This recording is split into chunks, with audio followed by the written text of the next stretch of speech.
साथ ही माननीय वित्त मंत्री जी को पुनः हृदय से धन्यवाद देती हूं। श्री उपेंद्र कुशवाहा जी।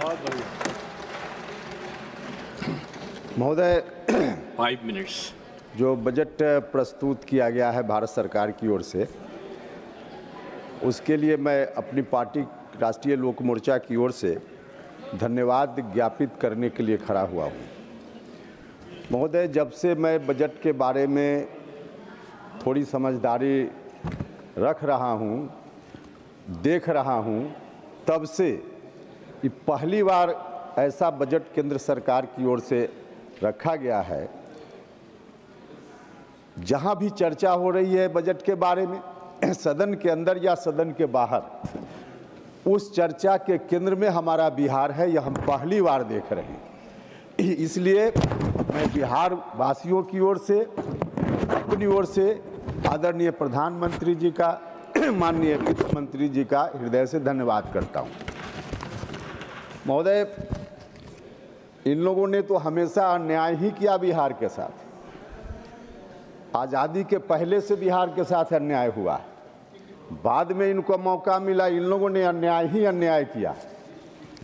जब से नरेंद्र मोदी जी के नेतृत्व में देश में सरकार आई है, तब से हम सब लोगों की अपेक्षा, बिहार के लोगों की अपेक्षा थी कि बिहार को न्याय मिलेगा।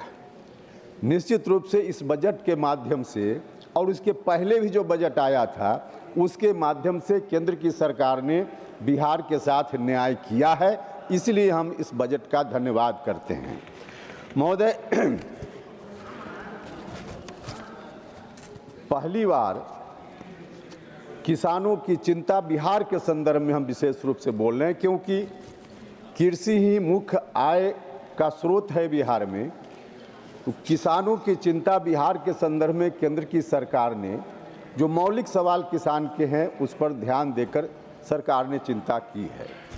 महोदय, अभी नहीं, थोड़ा पहले ही चीनी मिल जहां भी चल रही थी प्रायः बंद हो गई थी। इसके पीछे अभी बोल भी रहे थे कांग्रेस के एक माननीय सदस्य की चीनी मिल बंद है। महोदय, लगातार राज्य की सरकार आग्रह कर रही थी, जब कांग्रेस की सरकार थी तब से, भारत सरकार से, कि इथेनॉल उत्पादन की अनुमति हमको दीजिए। लगातार कोशिश के बाद भी कांग्रेस की सरकार ने इथेनॉल उत्पादन की अनुमति नहीं दी राज्य को, जिसके चलते चीनी मिल घाटे में चल रही थी। लेकिन हमारी सरकार, आदरणीय नरेंद्र मोदी जी के नेतृत्व की सरकार ने बिहार को इथेनॉल के उत्पादन की अनुमति दे दी, और इसका परिणाम है कि वहाँ जो कृषि उत्पाद पर आधारित उद्योग, उसकी स्थापना शुरू हो गई है। खगड़िया, बेगूसराय, पूर्णिया के इलाके में, जहाँ सबसे ज़्यादा मक्के का उत्पादन होता है, इथेनॉल प्लांट अभी शुरुआत है, लगा है। उसके चलते पहले जो 12 रुपये 14 रुपये प्रति किलो मकई लोग किसी तरह से बेच पाते थे, आज दुगना से ज़्यादा दाम लोगों को मिलने लगा है। तो इस तरह से किसानों के लिए इस सरकार ने सोचने का काम किया है। महोदय, बिहार कृषि प्रधान राज्य है और किसानों की अपनी समस्याएं है। बिहार का एक भाग सुखाड़ से परेशान होता है और एक भाग बाढ़ से परेशान होता है। जो बाढ़ से परेशानी है, मैं सुझाव सरकार को देना चाहता हूं कि नेपाल से बात करके उन इलाकों में बाढ़ की समस्या का अस्थायी निदान निकल पाए, इसके लिए भारत की सरकार को पहल करनी चाहिए। महोदय, जो सुखाड़ वाला इलाका है, शाहबाद का इलाका, मगध का इलाका, गंगा के उत्तर वाला जो इलाका है, उसमें अगर वर्षा ठीक से नहीं होती है तो सुखाड़ की स्थिति बनती है। अंग्रेजी राज में उस समय का बना हुआ नहर प्रणाली है, जहाँ से सिंचाई का काम कुछ हो जाता है, लेकिन जितनी सिंचाई हो सकती थी, जितनी उनकी क्षमता थी, उस क्षमता में ह्रास हुआ है धीरे धीरे, क्योंकि सोन नदी से पानी उसमें नहर में जाता है, और जो पानी जाता है सोन में जिस तरह से गाद भर गया है, उसकी उड़ाही की ज़रूरत है, उसकी आधुनिकीकरण का प्रस्ताव है। मैं भारत सरकार से मांग करना चाहता हूं, सोन नहर के आधुनिकीकरण के प्रस्ताव पर निश्चित रूप से केंद्र की सरकार विचार करे।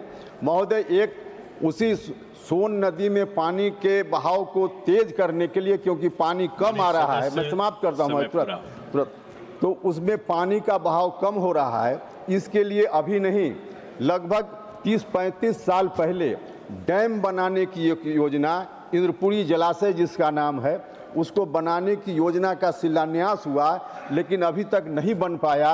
नहीं बनने के पीछे क्योंकि कई राज्यों से यह मामला जुड़ा हुआ है, बिहार, झारखंड, उत्तर प्रदेश, इन राज्यों से जुड़ा हुआ मामला है।